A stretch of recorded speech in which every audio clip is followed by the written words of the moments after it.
요즘 가장 뜨거운 이슈를 집중해서 파헤쳐보는 이슈 플러스 시간입니다.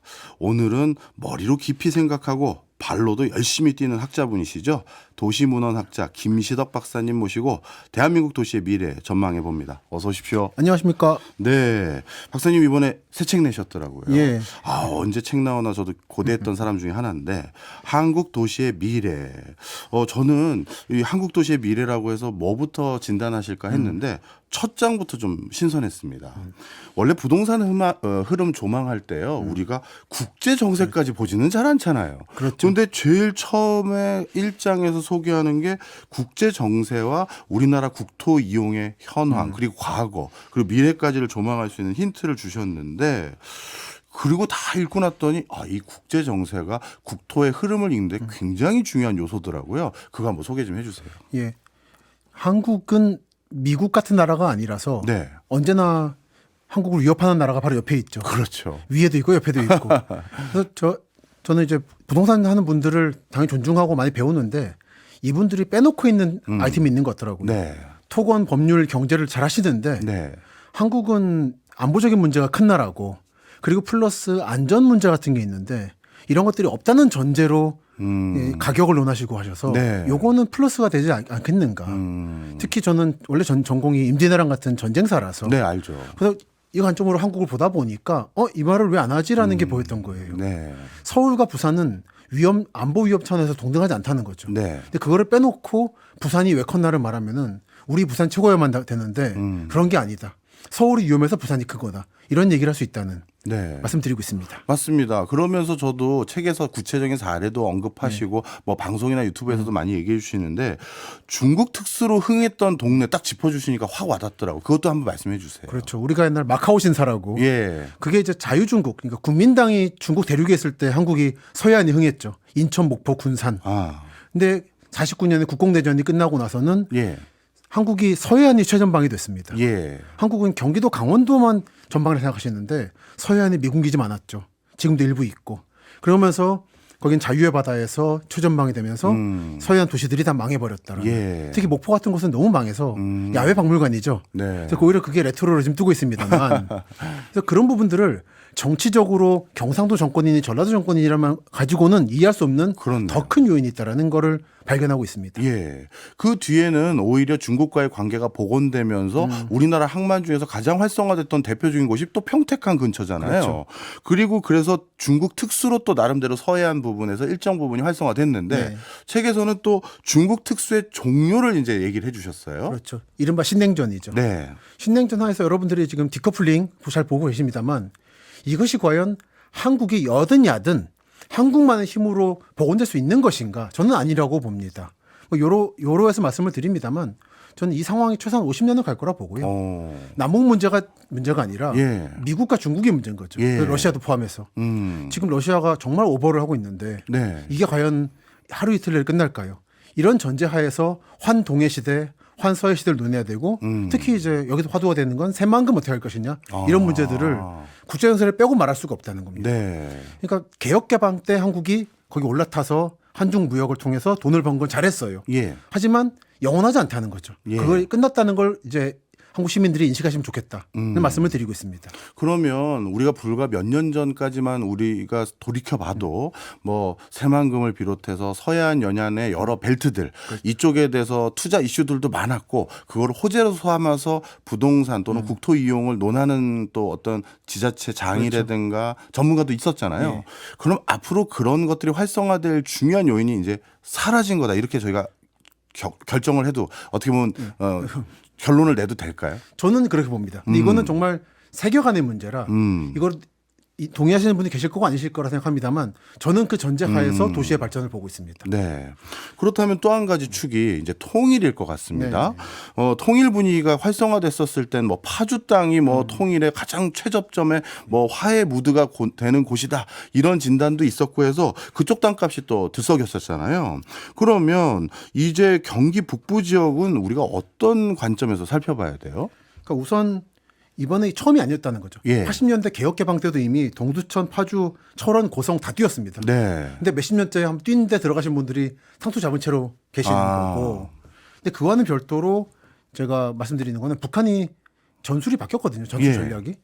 예전에는 서울이 부산보다 훨씬 위험했는데 예. 이제는 그 위험이 많이 평정해졌다는 거죠. 왜냐하면 북한이 핵을 개발했기 때문에. 아, 이제 육지로 오는 게 아니니까요. 그렇죠. 예. 사실 북한이 미사일을 쏠 때, 핵을 쏠 때 서울을 쏘든 부산을 쏘든 같다는 거죠. 네. 그러면서 위험이 분담되면서 경기 북부가 참 좋은 땅인데 열린 거죠, 기회가. 네. 그간 묶여 있다가. 아, 경기 북부가 왜 좋았냐면 예. 개성 평양과 서울 한가운데 아닙니까? 그렇죠. 정말 좋은 땅이에요. 그리고 땅도 자체가 넓고 예. 강도 많고 예. 이 좋은 땅인데 지금 가보면 다 작전 지역이고 이 좋은 땅들을 버려두고 있다는 생각을 늘 하거든요. 근데 어쩔 수 없는 거죠. 그건 네. 오로지 안보 문제 때문에 버려진 땅인 겁니다. 부산보다 파주가 땅이 안 좋아서 개발 안 된 게 아니에요. 예. 이 문제는 국제 정세로 봐야 되고 이것은 통일을 떠나서 네. 북한이 정상 국가가 돼서 네. 남북 간에 국교를 맺고 네. 외교관을 서로 교환하면 되는 문제입니다. 많은 분들이 착각하시는 게 네.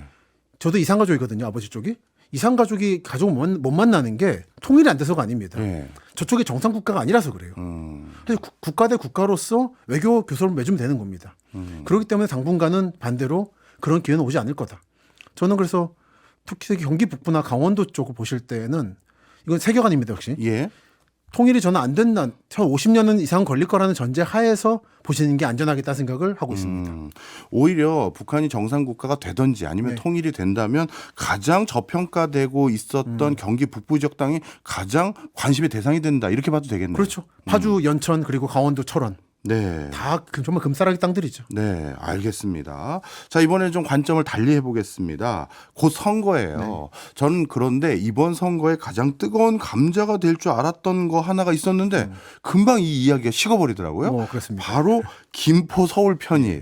저는 이게 큰 어떻게 보면 이제 아고라가 돼서 많은 사람들이 이거에 대해서 논의하면서 그럼 우리 일산은요, 우리 분당은요, 우리 남양주는요 이런 얘기가 있을 줄 알았는데 확 식어버렸어요.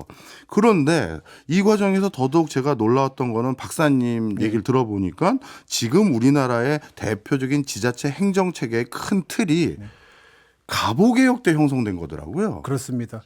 그때 팔도를 해체하려고 했잖아요. 네. 23도로 하려다가 1년 만에 너무 이제 반발이 커서 안 되고 1914년에 총독부가 한 거 가지고 진짜 욕먹고 있습니다. 그래서 우리 지역의 전기를 뺏으려고 통합시켰다느니 그래서 행정구역은 정말 어렵습니다. 사실 정말 필요한 데가 많거든요. 경남 서부랑 전남 동부, 네. 그러니까 여수, 순천, 광양과 예. 하동, 남해는 사실 같은 상을권이에요. 그래서 여기를 80년대, 60년대 때 예. 섬진강 도 같은 걸 묶을 계획도 있었어요. 그래요. 그런데 다 날아갔지 않습니까? 예. 한국인이 해도 그런 상황이라 이건 정말 어려운 문제고 독재 정권이 해도 안 된 겁니다. 예. 근데 이거를 민선에서 할 수 있을 것인가? 그리고 김포 문제에서는 11월에 나왔을 때 지난해 네. 이미 예측했습니다만 이렇게 던지면 안 되는 거예요. 예. 결정적으로 경기도지사가 지금 민주당이거든요. 예. 근데 그걸 국민의힘에 던지시면 통할 리가 없죠. 도지사가 통과시켜야 돼요. 그러니까 안 되는 겁니다. 네. 지금 전라남도 같은 경우도 한평과 광주 통합 문제도 다 같은 당인데도 안 되고 있어요. 하물며 경기도가 어떻겠습니까? 아, 그렇군요. 그리고 김포 내에서도 그러니까 저는 이제 늘 말씀드리는 게 어느 지역을 볼 때 서울은 어떻다, 네. 김포는 어떻다 이렇게 보면 안 된다는 겁니다. 예. 서울의 강남 지역과 비강남 지역, 김포의 신도시 지역과 농촌 지역 아, 예. 서로 이해관계가 다르다. 네. 김포는 농촌 지역 포함하면 반대가 높아요. 그래요. 왜냐하면 서울 통합되면 나쁜 거 다 올 거 아닙니까? 폐기물들. 기피 시설이 김포로 올 가능성이 김포의 있다. 농촌 지역으로 하는 농촌 지역으로. 한강 신도시는 오지 않죠. 네. 이런 거를 꼼꼼히 봤을 때는 이건 말이 안 되는 거고 한강 신도시는 여전히 소수입니다. 김포 네. 전체에서. 그리고 우선순위에서 김포는 구리, 광명 등에 밀려요. 과천에. 네. 여기는 이미 70년대 때 통합하려고 했었는데 그게 김포가 튀어나온다는 거는 여러 의미에서 저는 무리수다. 네. 다만 오해를 피하게 말하자면 통합해야 되는 데 있습니다. 실제로. 전주, 완주라든지 네. 이런 것들이 열몇 군데 있는데 95년에 한번 통합했었죠. 도농통합선거. 네. 그때 이후로 안 했거든요. 한번 하려면 다 해야 되는데 본인들 정치적 이해에 따라서 여기 하고 여기 안 하고 하는 거는 이거는 오래 갈 수 없는 논의라고 생각했었어요. 네. 역시 예상대로 말씀하신 대로 그냥 사그라들었죠. 네.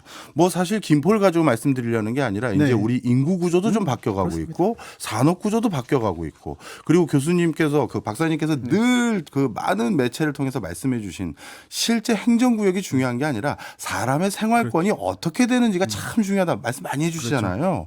그걸 바탕으로 했었을 땐 이제 행정구역을 뭔가 큰 틀에서 한번 들었다 놔야 될 시점이 된 것 같은데 이런 것들이 개편이 어떻게 해야 좀 수월하게 이루어질 수 있을까요? 될까요? 그러니까 실제로 필요한 데들이 있죠. 예를 들어 안양, 의왕, 군포 같은데 네. 이런 데는 좀 도와주고 또는 부산, 마산, 부산, 창원 같은 곳들은 정말 생활권인데 거제도 포함해서 예. 교통이 너무 안 좋아요. 그러니까 수도권만 철도 놔줄 게 아니라 여기 철도를 놔줘야 됩니다. 그런데 이제 거기는 지하화 해달라고 했다가 지금 바닷물이 들어오는 바람에 공사가 안 되고 있는데 그런 걸 현실적으로 봐가면서 철도를 놔주시고 그러면서 시민들이 정말 우리는 산생활권이구나라고 느끼시면은 그때 비로소 이게 나오는 거죠. 네. 그러니까 그런 부분 봤을 때에도 김포보다도 급한 데도 많았다. 뭐 구리 같은 데는 빨리 통합해야 돼요, 정말은. 예. 그런 데들이 놓친 데에서 이번 한계가 있고 그런 분들을 정치적 이해로 보는 게 아니라 사실 전주 완주도 정치적 이해로 좀 안 되는 게 있거든요. 네. 국회의원분들의 뭐 이런 예, 걸로. 예. 그런 게 아니라 시민들이 어떻게 움직이는가를 정말 좀 꼼꼼히 보고 예. 교통망 확충부터 예. 1단계. 그 다음이 행정통합입니다. 근데 지금 보고서 무조건 행정통합하면은 선진국가 된다 그러는데 그런 건 없습니다. 예. 뭐 약간 일본이나 외국 같은 경우는요. 우리처럼 인구가 줄어들기 시작하거나 저출산 고령화로 인구 구조가 좀 정체 상태인 국가들은 통폐합을 많이 해서 광역화되는 추세가 맞나요? 그렇죠. 어. 아무래도 저도 전국을 다니다 보면은 예. 인구 3만과 5만 이런 군들이 막 있거든요. 너무 네, 넓고. 예. 이런 데들은 좀 과감히 통합하고 시민들이 너무 넓게 흩어져 있어요. 이 부분들 인프라를 다 깔려 그러면은 결국은 3, 40년 내로 다 시비 도비를 내야 돼서 정말 부하가 커집니다. 네. 이런 부분도 필요하다고 생각해요.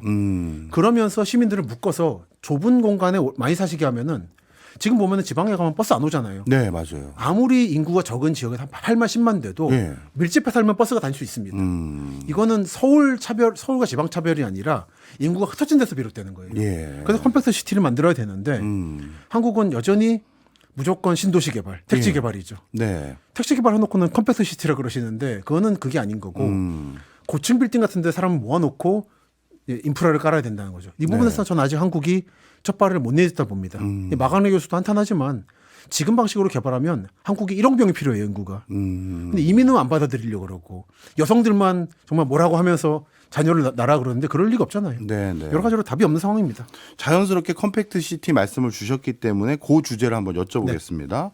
가끔 선거 때 보거나 아니면 학자들 중에서는 이제 워낙 우리도 인구 소멸을 지방 소멸을 준비하다 보니까 메가시티 뭐 부울경 메가시티니 충청권 뭐 메가시티니 뭐 크게 광역화해서 개발하자라는 한 추진 계획이 있는 것 같고 또 한쪽에선 아니다. 어떻게 인구가 주는데 그 많은 지역을 같이 어떻게 보면 부흥시킬 수 있겠느냐 한 곳으로 모아서 컴팩트 시티라고 부르나 뭐 압축 도시라고 부를 것 같은데요.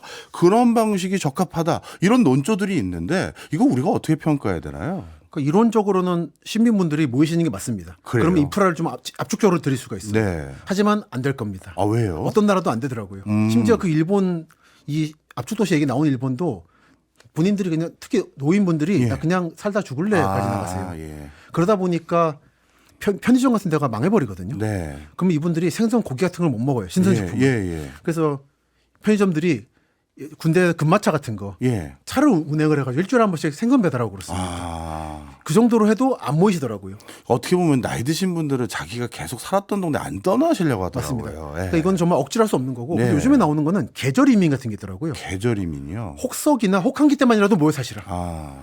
그리고 장마 올 때 좀 제발 좀 모여 사시면은 예. 그 한 분을 구하기 위해서 막 엄청난 인력이 투입되잖아요. 그렇죠. 그런 것만이라 피하자. 근데 그게 아닌 이상은 안 되더라고요. 예. 그래서 자연적으로 마을들이 소멸되는 거를 기다릴 수밖에 없다. 아. 저는 한 3, 40년 걸릴 거로 봅니다. 네. 이게 인위적으로 안 되는 거다. 그러면 인위적으로 어디 모이는 컴팩트 시티가 어렵다고 그렇다고 메가시티를 이렇게 계속 광역을 다 개발할 수 있는 겁니까? 안 되죠. 그러니까 컴팩트를 해야 되는데 네. 근데 아시겠지만 지방 경제는 토건으로 돌아가잖아요. 예. 유지분들이. 예. 근데 이분들은 끝없이 산업을 뭔가 돌려야 되죠. 예, 예. 그렇기 때문에 계속 택지 개발을 하더라고요. 그리고 선거 때마다 산단도 계속 만들고 네. 의미 없는 산단 많이 봅니다. 네. 근데 이런 것들이라도 막으면은 우리 세금도 줄고 그 지역에 정말 필요한 돈들이 갈 텐데 안 막히더라고요. 정말 한국적인 민주주의의 한계랄까 좌절감을 많이 느낍니다. 네. 자연스럽게 뭐 컴팩트 시티와 메가 시티 그리고 행정구역 개편과 함께 우리가 이제 가치 판단과 관련된 것도 한번 여쭤볼게요. 예전에 우리 한국의 발달사를 보면 낙후되고 별거 없었던 지역을 행정구역으로 인구가 자꾸 늘어나는 동네는 그걸 편입시켜가지고 그게 지금은 한국의 노른자위 지역이 된 동네가 많잖아요. 그러면 소멸이 되니까 편입시키는 그런 것도 있지만 어딘가를 우리가 다시 한번 신산업이든 아니면 젊은 친구들이 살기 위해서 그런 낙후된 동네를 편입시켜서 다시 부흥하는 이런 작업도 같이 해야 되는 거 아닌가요? 저는 이제 그 부분들을 예. 산업을 준다고 해서 그 지역에 부활할 것인가 저는 좀 의문이 많고요. 예, 예. 사실 한국은 이미 인구 감소와 인구 집중, 저는 3대 메가시티를 말씀을 드리는데 예. 돌이킬 수 없는 흐름이라고 생각합니다. 네. 그래서 지금 딱 떠오르는 얘기가 그건데 광주광역시와 한평을 통합하는 얘기가 나오고 있어요. 그래요. 왜냐하면 광주 군공항이란 걸 무한으로 보내려고 하다가 지금 좌절되는 바람에 네. 한평 측이 우리를 통합시켜주면 예. 공항 받겠다. 대신에 바닷가 다 정비해주고 뭐 만들어주고 하는데 광주는 오케이 하고 있거든요. 예. 근데 도지사께서 안 하셔서 안 되고 있는데 예. 그런 경우도 이분들이 광주로부터 산업을 받아서 부흥한다는 건 아니고 네. 광주의 주변 교외 도시로서 예. 알맞은 규모로 우리가 살 수 있는 만큼만 해달라는 정도예요. 네. 그래서 지금 옛날에 잘 나갔다가 지금 쇠락한 도시들이 다시 예를 들어 평택 같은 반도체 같은 걸 받아가지고 부활하는 게 가능할 것인가. 가장 지금 떠오르는 거는 영광 같은데 태양광 같은 건데 풍력이나 예. 이것도 그렇게 인력이 많이 필요 없는 거거든요. 예. 그래서 저는 전체 지금 제가 보고 있는 한에서는 크게 좀 전망이 안 보입니다. 네. 바로 얼마 전에도 경남 하동 다녀왔는데 광양만큼 경제 자유구역 거기도 조선도 무산되고 현대제철 오래다가도 무산돼가지고 예. 좀 많이 지금 기운 빠진 상태인데 솔직히 좀 저는 절반 약간 그 지역 분위기 죄송하지만 약간의 예. 비관적인 느낌 받으면서 돌아왔습니다. 네. 그런 곳이 너무 많아요. 그렇겠죠. 자, 그런데요. 이런 또 지자체에 계신 분들은 이렇게 생각하시는 분도 계실 거예요. 옛날에 울산 정말 가난한 어촌 마을이었고 포항도 그랬는데 국가가 인위적으로 거기에 진짜 쏟아붓다 하다 보니 지금은 대표적인 우리나라의 산업도시로 발달하지 않았느냐. 근데 우리 지자체는 한 번도 그런 기회조차 받지 못했다. 대표적으로 뭐 저도 균형감 있게 말씀드리면 광주시 같은 광주광역시 같은 경우는 AI 융복합 단지 조성한다라고 자꾸 그러고 부산 같은 경우는 금융으로 계속 그렇죠. 흥해보겠다고 예. 계속 추진하는데 그 박사님 말씀은 자칫 잘못 들으면 아니면 그 얘기를 해주신 건지도 모르겠는데 이거 이제는 울산 포항태처럼 그런 상황이 아니기 때문에 안 됩니다. 라는 거라면 이런 거는 국가 재정에서 이제 더 이상 투자하면 안 되는 거예요. 그러니까 저는 국가재정 지난해쯤에 정부에서 집중적으로 개발할 지역 열몇 군데 말했잖아요. 예. 사실 저는 그거는 결국은 경기 남부에 반도체 벨트 만들려고 나머지를 사실 좀 끼얹었다는 느낌 받거든요. 아, 예. 몇 년 뒤에 듣고 열어보면 알겠죠. 예. 그러니까 지금 상황에서는 반도체라든지 AI인데 또는 이제 데이터 센터, 예. AI나 데이터 센터가 우선 많은 인력이 필요한 산업인가. 그리고 그 인력들이 과연 그 지역에 갈 것인가라는 현실적인 문제가 있습니다. 예. 그래서 저는 나머지는 반도체인데 네. 예전에 울산이나 여순광에 그런 것들이 만들어지는 것은 네. 제가 주장에 따르면 예. 북한에서 가장 멀고 한국, 미국, 일본 동맹의 벨트에 속해 있는 가장 마지노선이기 때문에 갔던 것이고 그런 것들을 똑같은 모든 지역에 똑같이 분배한다는 거는 아마 안 될 것이다. 지금 한국은 주력 산업이 반도체잖아요. 예. 그건 이미 경기 남부에서 천안 아산으로 가기로 거의 국가적 합의가 이루어진 거고 네. 다른 지역분들이 그런 말씀 하시더라고요. 반도체는 경기도 특산품이라고. 이 상황에서 다른 지역에서 다 반도체 특구라고 하시는데 예. 과연 그게 가능하겠나. 그리고 한국의 전력망이 문제가 있습니다. 그러게요. 그러니까 원자력 발전소, 화력 발전소가 있고 예. 기간망이 있는데 예. 지금 고압 송전탑 잘 못 만들잖아요. 예. 반발이 심해져서 예, 예. 이미 있는 거 돌려야 되는데 가장 적합한 곳이 경기 남부예요. 아. 그 전력망에서도 아니면은 영광 같은 데입니다. 네, 전남 네. 영광. 근데 그쪽에서 공장 만들었을 때 많은 우수한 인적이 안 가죠. 그런 안타까운 상황이 네, 있어서 예. 쉽지 않을 거라고 보는 거죠. 네. 말씀을 듣고 보니까 앞으로 우리나라 여러 도시들의 미래가 참 급변할 것 같다라는 생각을 많이 갖게 됩니다. 자, 일부에서는 여러 가지 국제 정세가 국토 이용의 가장 중요한 변수들 중에 하나다 이런 말씀도 주셨고 그리고 지금 인구 구조 변화라든가 이런 것들을 통해서 메가시티 논의 그리고 컴팩트 시티 논의 이런 것들은 어떤 관점에서 봐야 되는지도 설명 주셨고요. 그리고 행정구역 개편이라는 것도 그렇게 만만한 일이 아니다라는 말씀도 쭉 주셨습니다. 자, 그럼 좀 더 구체적으로요. 이제 인구 소멸과 관련된 도시 변화를 좀 여쭤보려고 하는데요.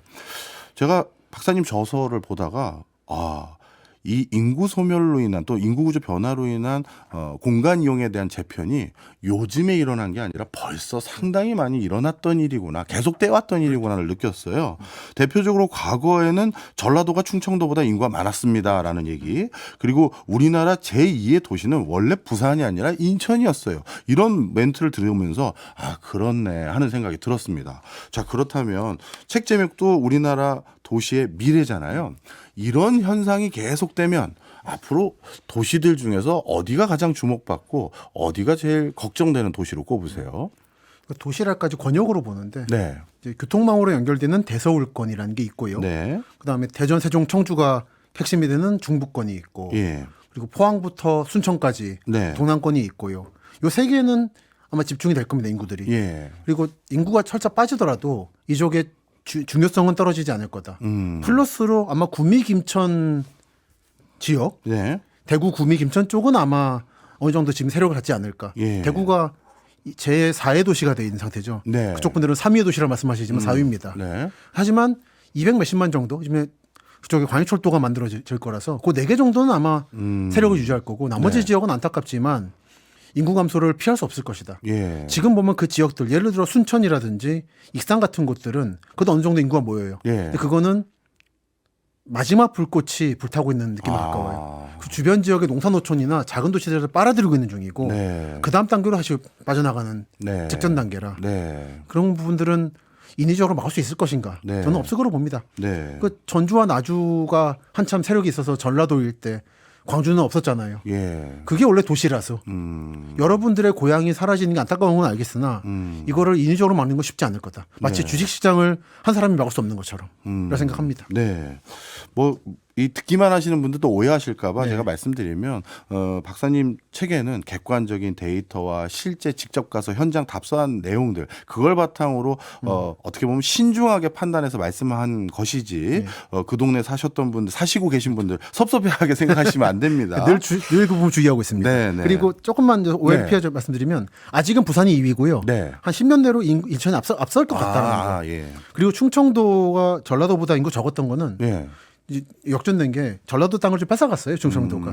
금산군이 원래 전라도였다가 하고 예. 익산 땅을 노산이 가져갔고 그래서 전라도 분들이 원하님 깊으십니다. 그 도로 땅을 찾아오면 다시 우리가 이긴다라고. 아. 요 부분도 있다 말씀드립니다. 네. 자, 그러면 이런 지금 큰 벨트 흐름으로 이제 말씀을 주셨는데요.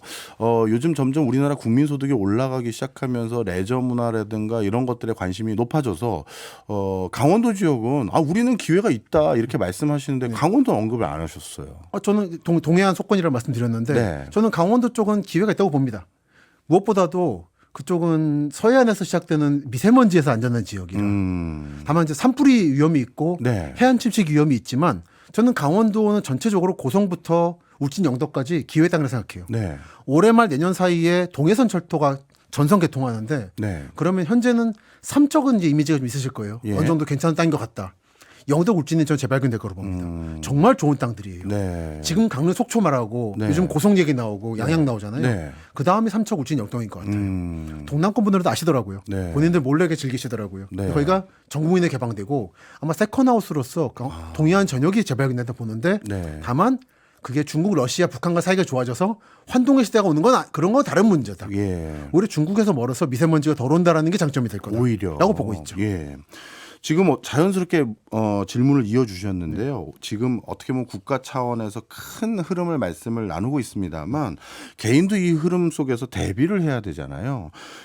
박사님께서 말씀 주셨던 대서울권이라든가 대전, 세종, 충청권, 그다음에 저기 포항부터 순천의 벨트 등등 거기가 아닌 지역에 거주하고 계신 개인은 그러면 앞으로 어떻게 해야 되느냐. 우리나라 부동산이 전체 개인 자산의 76.1% 정도 차지하는데 그분들은 어떤 선택지를 택하는 게 좋을까요? 그 집이 하나 있으신 분들은 저는 집이 없습니다만 있으신 분들은 거기 사시는 거잖아요. 예. 사시는 거죠. 근데 주택담보대출이라는 것도 있고 정부 차원에서. 네. 그래 그런 부분들이 해답이라 보고요. 그리고 젊은 분들은 저는 이제 상담 많이 받는데 전국적으로 네. 여쭤봐요. 직업이 뭐냐고. 그래서 어떤 분은 얼마 전에 어디선가 만났었는데 직업이 사회복지사라고 하시더라고요. 그럼 계시라고. 노령인구가 늘어날 거기 때문에. 다만 근데 그런 직업이 아닌 경우에는 솔직히 신중히 선택하시고 본인이 지나치게 그 지역에 대해서 애양심을 가질 필요는 없다. 그거는 정치인과 행정가의 논리지 네. 본인의 인생을 그들을 위해서 희생하지 말아라. 과감히 그 지역을 떠나는 것도 답이라고 생각합니다. 네. 좀 냉정하게 드릴 수 있지만. 예. 박사님 저서뿐만 아니라 여러 방송 등을 통해서 말씀 나누는 걸 보면 냉정하게 우리의 현실을 짚어주시는 건 참 저도 공감하더라고요. 근데 어떤 분은 그게 너무 냉정하고 객관적인 얘기를 하다 보니까 암울하게 느끼시는 분도 계실 것 같아요. 그런데 그 과정에서 우리가 뭔가 큰 새로운 국토 이용에 활력을 불어넣을 수 있는 변수 하나를 꼽자면 통일일 수도 있을 것 같은 생각이 들거든요. 혹시 통일이 되면 지금 말씀 주신 여러 흐름들이 많이 바뀔까요? 저는 통일이 일단 안 올 거라 봅니다만 예. 통일이 된다면 기본적으로 경기 북부와 강원도 북부 지역이 대규모로 열릴 거기 때문에 예. 그리고 그 전제는 러시아 중국과도 사이가 좋아지고 식량전이 없어진다는 얘기이기 때문에 네. 서해안 시대가 오고 동해안 시대가 오겠죠. 동시에. 다 바뀌겠죠. 네. 근데 저는 그게 최소 50년은 안 올 거라 생각합니다. 그래요? 저는 오히려 이 모든 게 바뀔 수 있는 가장 큰 변수는 예. 대통령군과 국회가 완전히 세종으로 가는 거라 생각해요. 그게 그렇게 중요한 요소인가요? 왜요? 그게 중앙이었잖아요. 서울은 너무 치우쳐 있기 때문에 예. 많은 분들이 고향을 떠날 수밖에 없습니다. 네. 서울의 생활을 누리기 위해서는 네. 경기도 포함해서. 네. 근데 세종 정도면은 네. 딱 자기 집 어디서든지 집에서 한두 시간 거리기 때문에 굳이 고향을 안 떠나셔도 돼요. 네. 전 그래서 사실은 강조하는데 안 될 거지만 국회의원분들 특히 세종 가보면 공무원들이 제일 시달리는 게 국정감사 때 맨날 불려가잖아요. 그렇죠. 일주일에 3번은 다니잖아요. 서울로. 예. 국회의원들이 임기를 셋으로 쪼개서 4개월은 여의도, 4개월은 세종, 4개월은 지역구. 예. 그 정도로 강제로라도 해야지 음. 다른 지역분들이 차별을 느끼지 않는다. 지금처럼 서울로 몰리면 너무 거리가 멀어진다. 네. 생각을 합니다. 어떻게 보면 대기업이나 이런 어떤 큰 기업들을 세종이나 충청권, 국토의 정 가운데 글로 보내는 게 아니라 국회나 대통령 뭐 청와대 옛날로 따지면 이게 가는 게 더 효과가 큰 거예요? 예, 결국은 한국은 이제 국가 위주 사회라서 예. 그러니까 기업들은 그렇게 하면 안 되는 거죠. 기업들은 자기가 알아서 판단하는 거예요. 예. 수도가 옮겨오더라도 경기에 남을 거예요 아마. 아마 인구전 서울이 700만쯤 되면 딱 좋다 생각하는데 네. 서울을 사랑하는 입장에서도 네.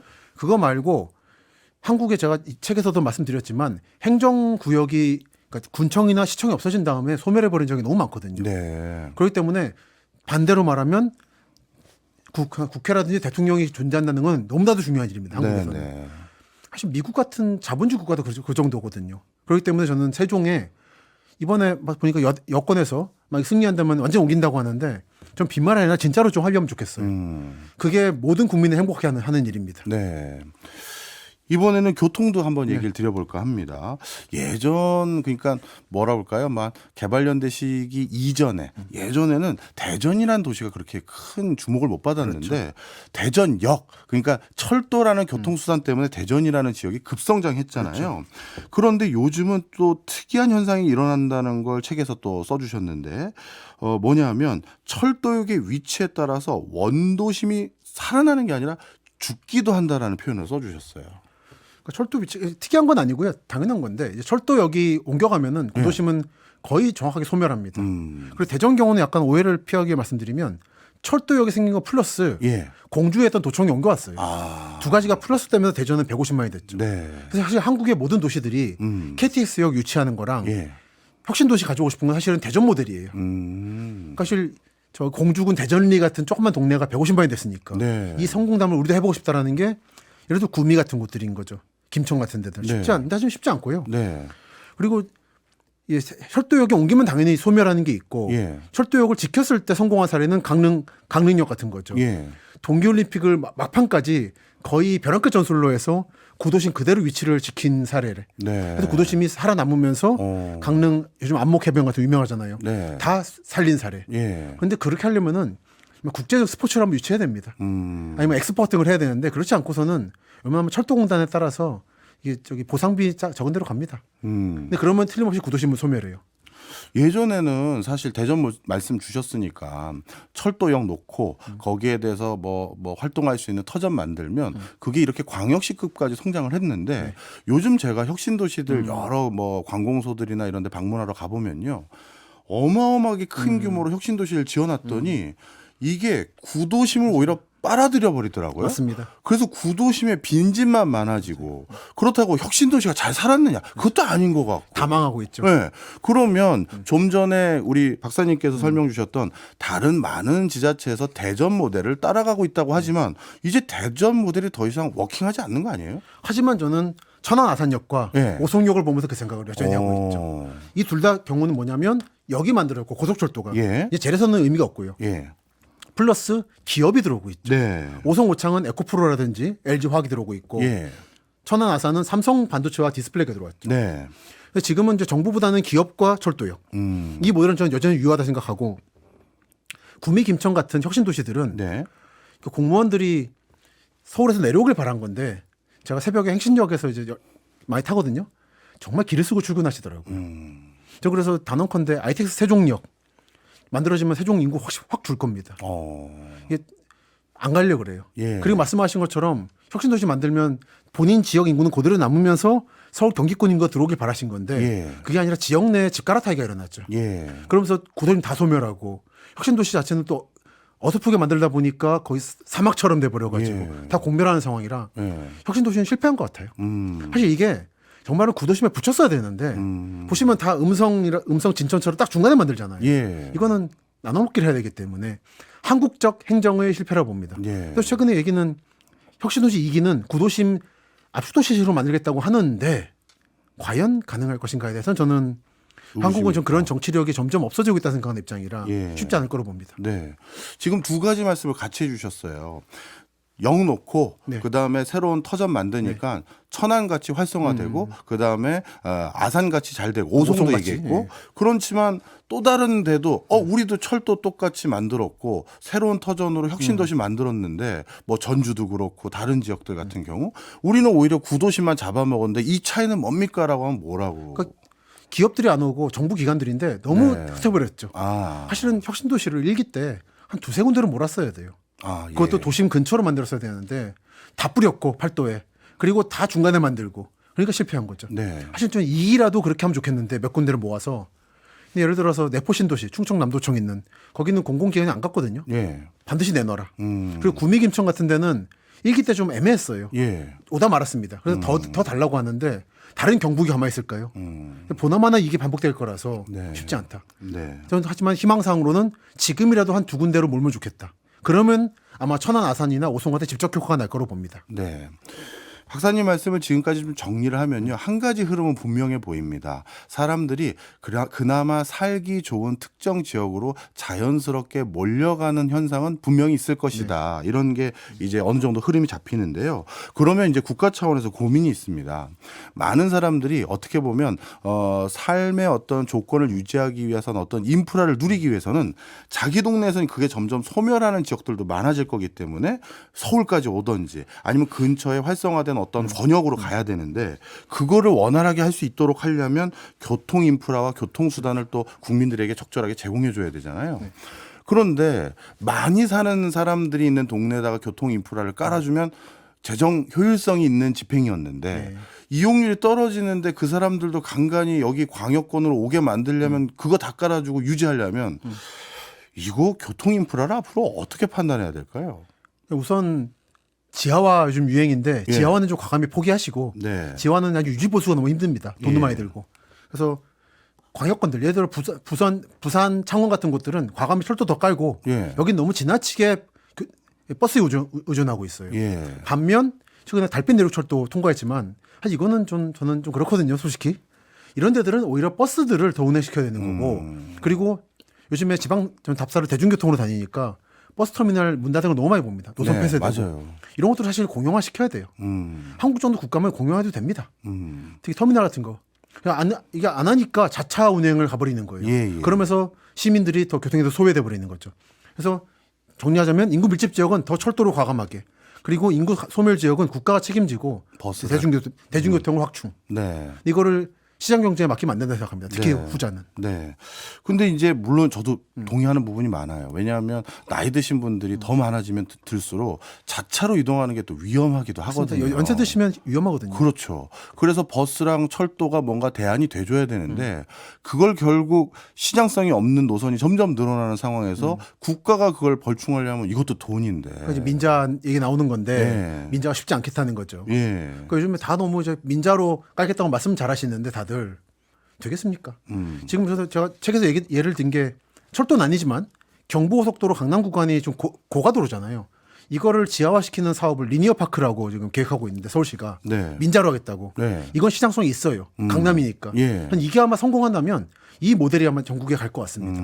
다만 근데 강남도 실패한다면 예. 다른 지역에서 철도를 더 간다든지 민자로 뭔가를 지하화시킨다는 거는 솔직히 여러분들이 정치인 말대로 좀 불신하셔야 할 필요가 있지 않는가. 네. 이쯤 되면은 공약을 던지는 정치인의 문제가 아니라 그 공약들을 그냥 믿으시는 시민들이 좀 다시 한번 생각해 보실 필요가 있다 생각하는 상황입니다. 네. 뭐 어떻게 보면 뭐 정치가의 말을 우리도 있는 그대로 믿진 않지만 네. 믿고 싶은 마음이 있는 거잖아요. 근데 은근히 많이 믿으시더라고요. 예. 아, 그래요? 예를 들어 GTX-A 같은 거. 예, 예. 저 28년도 저는 정말 짧게 본 걸로 생각하는데 삼성역 개통. 예, 예. 어떤 분들은 25년, 6년 보고 계시더라고요.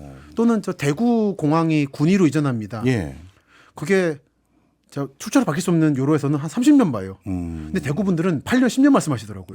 네. 다들 너무 짧게 보고 급해요. 예. 그런 거 오래 걸린다는 전제하에서 좀 느긋이 보십시오. 그래서 옆에 친한 부동산 업자분이 말씀하신다고 너무 믿지 마시고 정치인들이 4월에 말한다고 믿지 마시고 좀 찾아보시면 금방 나옵니다. 답은. 네. 최대한 보수적으로. 네.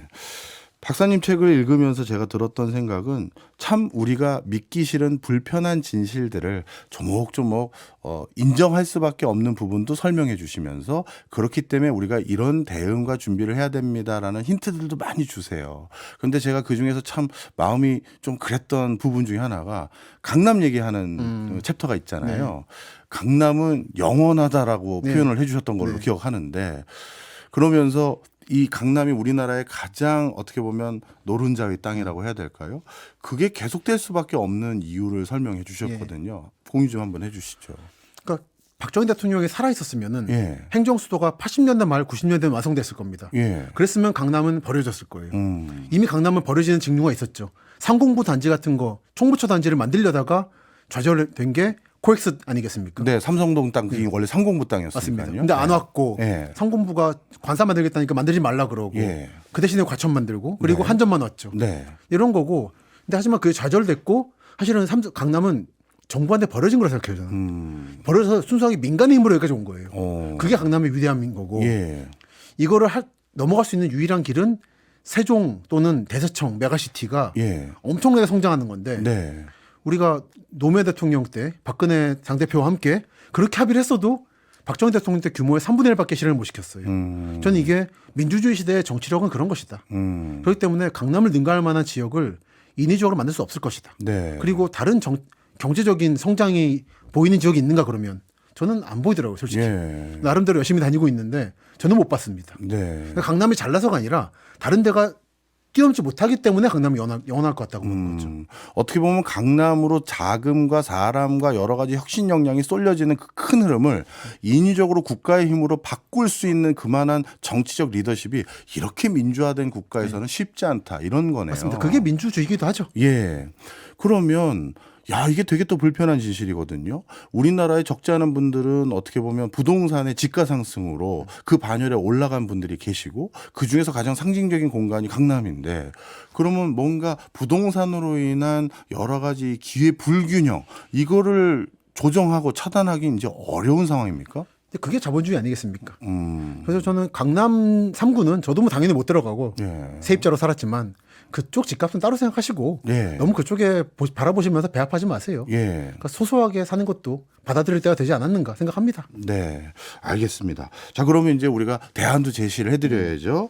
이제 이 땅에서 살고 있는 많은 이제 집을 막 장만해야 될 청년들, MZ 세대를 비롯해서 뭐 MZ만 집이 없는 게 아니라 저도 요즘은 없습니다. X 세대도 다 없으니까 그 많은 분들에게 내 집 마련할 때는 우리 박사님 보니까 야. 대한민국 도시가 이렇게 변화되니까요. 저라면 이런 관점에서 이런 동네들 어떤 딱 동네를 찝으라는 게 아니라 요런 요건이 점점 수렴돼가는 동네들을 찾아보십시오. 이렇게 한번 소개를 해주신다면요. 그러니까 참 이 질문 많이 받는데 네. 정말 저는 당혹스러운 게 언제나 네. 이게 정규직이냐 아니냐부터 대출이 달라지고 그러기 때문에 그러니까 특히 이 방송 들으시는 분들은 모두가 대기업 정규직은 아니실 거예요. 그렇죠. 그럼 대출이 다르게 나오기 때문에 네. 이거저거 말씀 못 드립니다. 네. 다만 아파트 단지만이 주거 형태가 아니라는 거는 실제로 많은 분들이 살고 계시고 그 부분은 좀 더 마음이 명심하셔서 네. 예를 들어 경기도 외곽에 신축 아파트 단지를 들어가실 거냐 예. 또는 강남구에 빌라를 들어가실 거냐 이런 선택들은 한번 좀 더 진지하게 고민해 보시라. 예. 빌라도 사람 사는 곳입니다. 요즘에 안 그래도 뭐 빌라 왕도 나오긴 했지만 네. 다양한 형태가 있다는 걸 인정하시는 것부터 시작하는 게 좋겠다. 네. 그리고 남들이 좋다라고 하는 거는 투자했을 때 오른다는 건데 자기 생활권하고 안 맞을 수도 있어요. 그렇죠. 근데 그런 부분들은 더 신중하게 보시라. 예. 근데 제가 이제 이런 일을 하니까 이제 친구 말 따라서 거기 샀는데 어디인지도 모르고 큰일 났다 떨어진다고 하시는데 한번 좀 가보십시오. 그리고 좀 다니다 보면 은근히 내 생활권이 아니라서 모르던 곳인데 좋은 곳들이 있어요. 그렇죠. 맞아요. 그러니까 서울 동남구 사람들은 서북부를 모르고 예. 모르거든요. 예. 한 번쯤이라도 가보시면은 의외로 발견됩니다. 예를 들어 은평구 같은 곳들, 서울 은평구. 네. 은근히 집들이 형태가 다양하고 가격도 다양해서 저는 나쁘지 않다고 봅니다. 예를 들어서. 저는 은평구에 그런 한옥 마을이 좋은 게 있는지도 몰랐었어요. 거긴 또 신도시긴 한데 예. 예를 들어 가련동, 구산동 이런 데들 보면은 약 산 쪽인데 네. 나름 또 예쁜 집들 많아요. 예. 구축이긴 한데 맞아요. 그런 게 좀 많이 다니시면은 눈에 들어옵니다. 그리고 좀 단식 힘드시면은 제 책도 보시고 하면 좋지 않을까. 맞습니다. 주식 투자 같은 경우 내가 산 삼성전자 주식과 우리 김시덕 박사님이 산 삼성전자 주식이 똑같은 건데 네. 주거라는 것은 똑같은 평이라도 어느 동네 어떤 위치 또 어떤 형태로 그게 구성되어 있느냐에 따라 다 다르니까 발품만 잘 팔면 맞습니다. 좋은 데 찾을 수 있다. 그게 또 정답이기도 하네요. 예. 또 한 가지 또 중요한 말씀도 이것도 해드려야겠네요. 우리 김시덕 박사님은 집이라는 건 투자 목적이 아니라 살기 좋은 곳을 찾아보세요라고 얘기해 주신 거잖아요. 그렇죠. 예. 알겠습니다. 하여튼 덕분에 이번 책 재밌게 저도 잘 읽었고요. 모르던 사실도 왕창 많이 배워서 이렇게 많은 우리 애청자분들에게 소개시켜드리고 싶었습니다. 지금까지 김시덕 박사였습니다. 고맙습니다. 감사합니다.